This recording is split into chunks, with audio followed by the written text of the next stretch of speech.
Hello folks, this is Tom from anti-proton.com, and I'm here today to talk to you about procedural programming versus event-based programming or event-driven programming when you are programming things, and how sometimes one might be better than the other.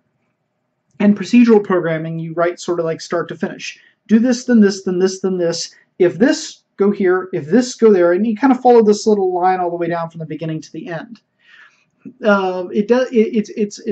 It's not actually a bad way of programming, I might add. I'm going to get into that in just a minute. The other type of programming you have is event-driven programming, where you kind of start everything up and you set up all the code and everything. You have it all kind of going. What happens is a mouse click will invoke this particular piece of code, but at the exact same time, a button press could be doing this piece of code. And that's how your computer sort of works right this moment. Like your computer isn't doing one single thread all the way down. It's actually doing a bunch of different threads. There could be, God only, there could be dozens, hundreds of threads, listening for keystrokes, watching the mouse to see if it's moving, looking to see what data could be being inputted. And in that regard, you cannot throw away multi-threaded applications. I mean, I can't even imagine trying to code larger enterprise systems without having multi-threaded applications. But I would like to sort of make just a short little case for procedural.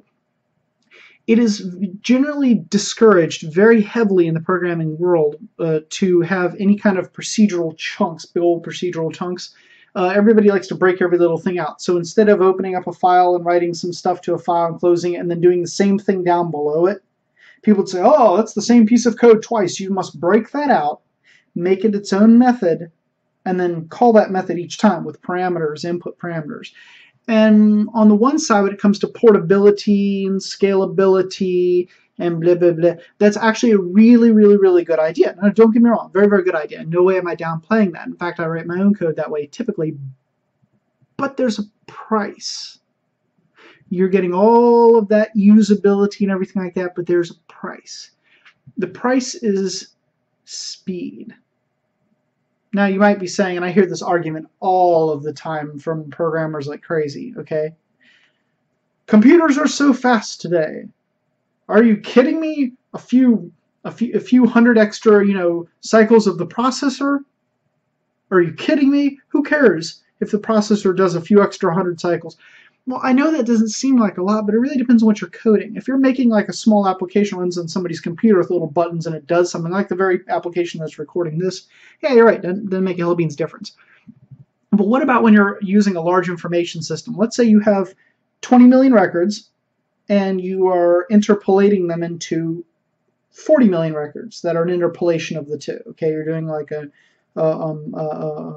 complete and total absolute transformation of the records, okay?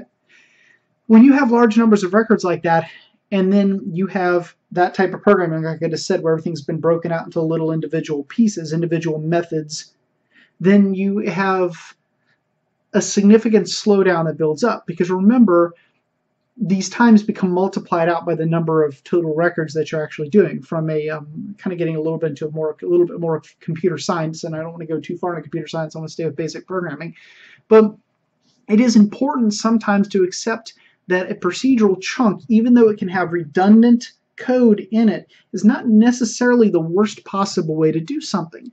Especially if you can make a large piece of this code, even with redundant pieces to it, but a large piece of it that's fast, that uses the fastest types of doing things, not the best practices. By the way, best practices is a dirty word. I hate that word. It means don't think outside of the box. Do what everyone else does that's safe. Yeah, I hate best practices. So making a nice big chunk of this really, really streamlined fast code, fine, you can do all the rest of breaking everything else out. But when it comes time to do that number crunching, I know that it goes against normal computer science in a lot of ways when you think about it, but sometimes speed can be gained by doing things that are outside of the box. And I think you should consider that when you're writing your next piece of code. I mean, not if you're doing a little small thing, but if you're doing anything that is a lot of data really, really fast, I would consider that. And I might even go so far as to suggest the possibility of calling direct inline assembly into your code. Because if you call direct inline assembly, you can actually do the same method I'm talking about, but faster. I have a fruit fly flying around my head. I would kill that thing if I could get a hold of it. Hate fruit flies. I love fruit. I have lots and lots of fruit. The damn things are always all over the place. They're a horrible scourge. But anyway, and they're terrible because they get all over the place. You can't kill them. You just can't kill them. They're born pregnant. I don't know what the heck is with fruit flies. And then everything must be dirty because there's fruit flies, even though you have the cleanest house on earth and they're all over the place. The damn things are born pregnant. But anyway, so that's my little beef, and I'm hoping that maybe somebody out there will see that and agree with me on this. And if you don't agree with me on this, I'd like to hear why it is that you don't agree with me on this. My point being, one more time, that event-driven programming, encapsulation, breaking everything up is not a bad idea. But at the same time, having chunks of procedural code that, even if redundant, are streamlined and fast, can sometimes be better, depending on the language and the compiler methodology, can sometimes actually provide a performance boost that should not be out of hand dismissed, as a lot of people do. Out of hand, a lot of programmers will dismiss that and say, oh, this is terrible code, it has this redundant piece in it. So that's just my little belief.